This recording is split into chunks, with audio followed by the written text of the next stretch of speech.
Assalamualaikum warahmatullahi wabarakatuh. Saya Najmuddin Jadid dengan NIM 53020210073 akan membacakan surat Al-Ikhlas dan sedikit menjelaskan kandungan dari surat Al-Ikhlas. A'udzu billahi minasy syaithanir rajim. Bismillahirrahmanirrahim.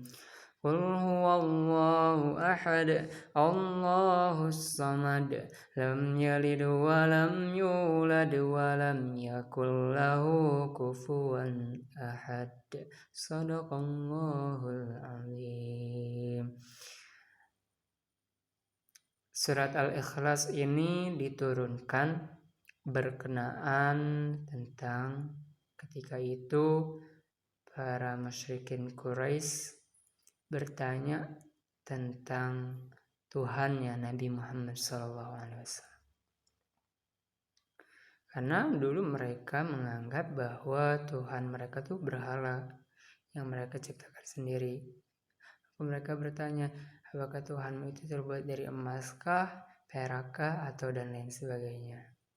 Maka turunlah surat Al-Ikhlas ini untuk menafikan, untuk menolak sifat dan zat Allah dari apa yang mereka duga.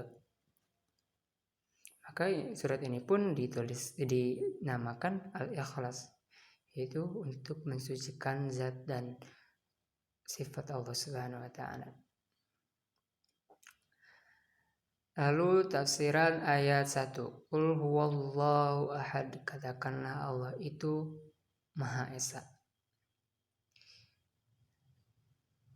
Dalam surat Al-Ikhlas ini kata Allah satu-satunya disandarkan dengan sifat ahad, bukan wahid.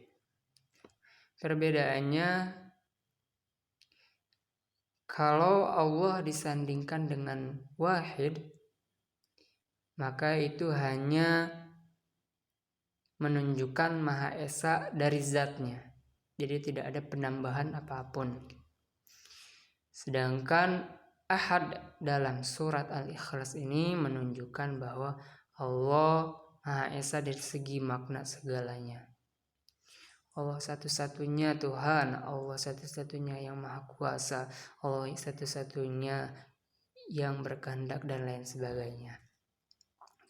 Maka dapat kita simpulkan bahwa ahad ini satu-satunya.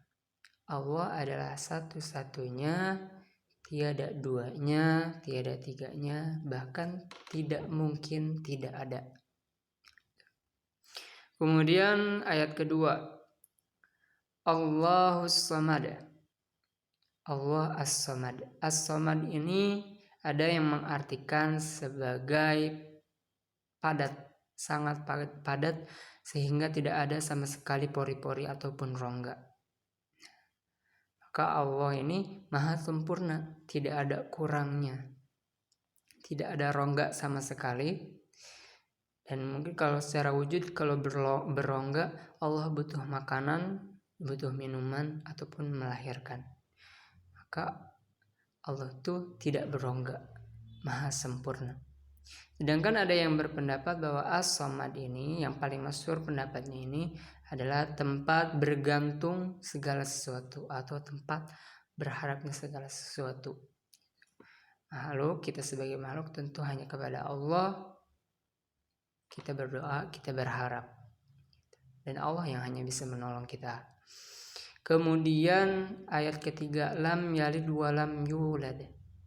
Allah tidak dilahirkan dan tidak beranak, atau tidak beranak dan tidak diperanakan. Karena itu sangat mustahil dari sifat-sifat Allah. Karena itu adalah sifat makhluk yang membutuhkan keturunan untuk membantunya dan untuk mengekalkan nasab namanya. Maka Allah tidak memerlukan bantuan, Allah berdiri sendiri dan Allah akan kekal abadi namanya. Kemudian ayat keempat, walam yakul lahu kufuwan ahad, dan tidak ada yang setara dengan Allah Subhanahu wa taala. Tidak ada yang setara baik dari zat ataupun sifat, tidak ada. Baik itu yang kita buat, yang ada kenyataan gitu, ataupun apapun yang kita bayangkan tentang Allah, sebenarnya itu adalah salah. Maka ayat ini menafikan tentang dugaan-dugaan kita dan dugaan para kafir Quraisy tentang zat dan Allah Subhanahu wa taala. Kemudian dalam ayat ini ada sesuatu yang unik, yaitu dari segi tata bahasa. Walam yakul lahu kufuwan ahad, yakun sebagai kana. Sebagaimana yang kita telah pelajari dari ilmu nahwu, bahwa kana wa akhwatuha itu merofakkan isim dan menasabkan khabar. Dan susunannya pun kana baru isim kana baru khabar kana. Akan tetapi di ayat ini khabar dan isim kananya dibalik. Kufuwan sebagai khabar kana menjadi di depan, dan di belakang menjadi isim kananya ahadun, menjadi di belakang. Nah, ini menunjukkan bahwa Al-Quran ini dari segi bahasanya sangatlah kaya, sangatlah tinggi. Tujuan ini adalah untuk menselaraskan dengan ayat-ayat sebelumnya yang diakhiri dengan huruf dal. Qul huwallahu ahad, Allahus samad, lam yalid wa lam yulad wa lam yakul lahu kufuwan ahad. Itu untuk menselaraskan dan menunjukkan betapa tingginya tata bahasa dalam Al-Quran.